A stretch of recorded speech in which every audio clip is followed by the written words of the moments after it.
Nunca he creído en archivos malditos, ni en computadoras embrujadas, ni en mensajes fantasma, hasta que encontré uno que, técnicamente, no existía. Todo empezó con un trabajo simple, casi de rutina. Me pidieron que revisara una computadora vieja del archivo municipal. Era una de esas máquinas que nadie había tocado en años, arrumbada en una bodega sin ventanas, cubierta por una capa gruesa de polvo y rodeada de cajas rotas. Mi misión era clara: rescatar cualquier documento importante antes de formatearla y mandarla al olvido. El primer mal presagio fue que la computadora encendió a la primera. Eso ya era raro. Estas reliquias suelen necesitar varios intentos, un par de golpes suaves y mucha paciencia.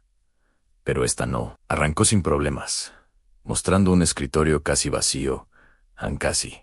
Solo había un icono. Una carpeta no tenía nombre. No tenía fecha de creación. Si intentabas ver sus propiedades, la ventana aparecía en blanco. Al pasar el cursor por encima, no mostraba ninguna información. Ni tamaño, ni tipo de archivo, y ni nada. Era un fantasma digital. Pensé que era un error del sistema, un archivo corrupto. La curiosidad me ganó. Nice doble clic. Dentro, solo había un documento de texto. Su nombre era una etiqueta fría y sistemática.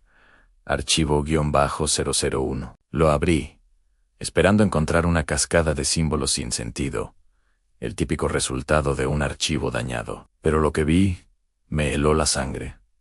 El texto era claro, perfectamente legible. Solo decía: este archivo no debía existir. Nada más en una simple frase solitaria en medio de la pantalla blanca. Sentí una extraña mezcla de decepción y alivio. Cerré el documento, listo para seguir con mi trabajo. Y en ese preciso instante, el archivo cambió frente a mis ojos.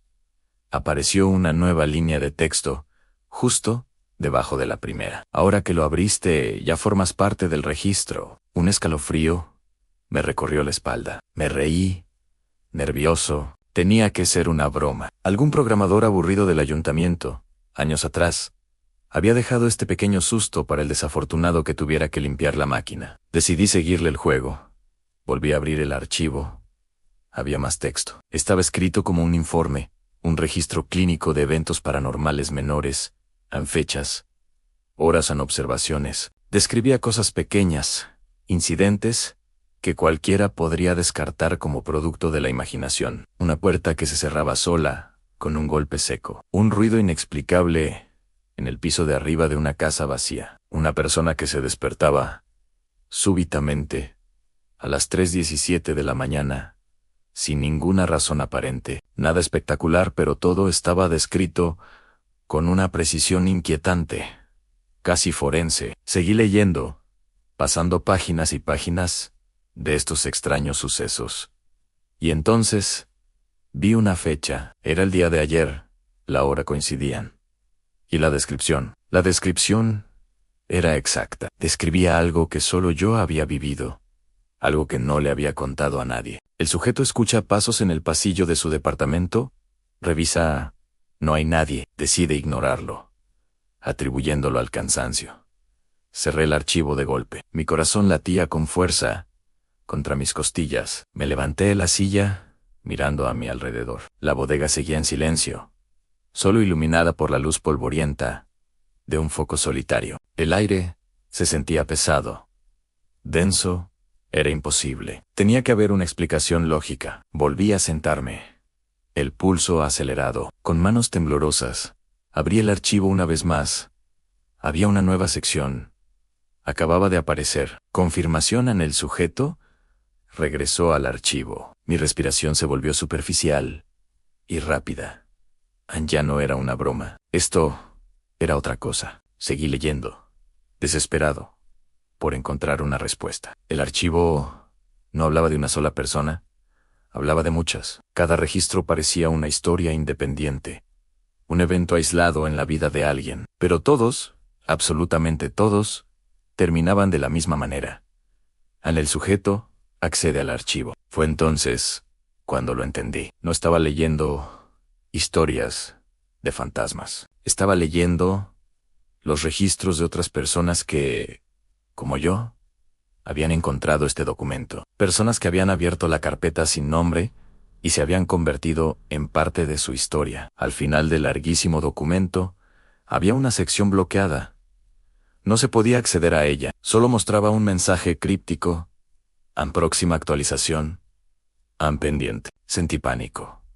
Intenté borrar el archivo. El sistema no me dejó an acceso denegado. Intenté copiarlo a una memoria USB para analizarlo en mi casa. El archivo simplemente no aparecía en la ventana de transferencia.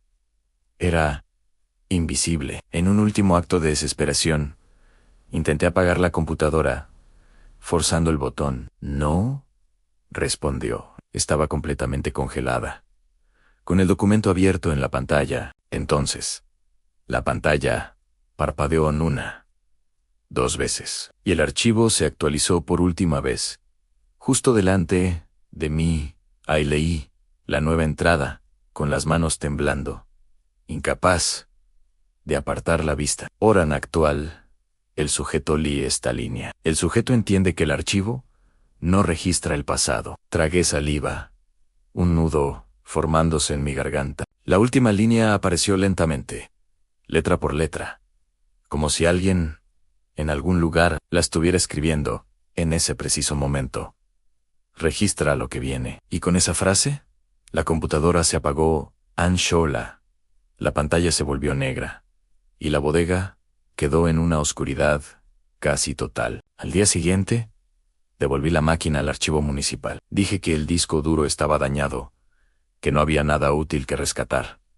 Me creyeron sin hacer preguntas, pero mi vida ya no es la misma. Desde ese día, cada noche, exactamente a las 3:17 de la mañana, mi celular vibra sobre la mesita de noche. No hay notificaciones, no hay mensajes, no hay llamadas perdidas. Solo esa vibración silenciosa en la oscuridad. Y con ella, una sensación fría, una certeza absoluta. La sensación de que algo o alguien está esperando a que ocurra lo siguiente en mi historia para poder añadirlo al registro, porque el archivo ya existe. Es real y ahora yo también soy parte de él.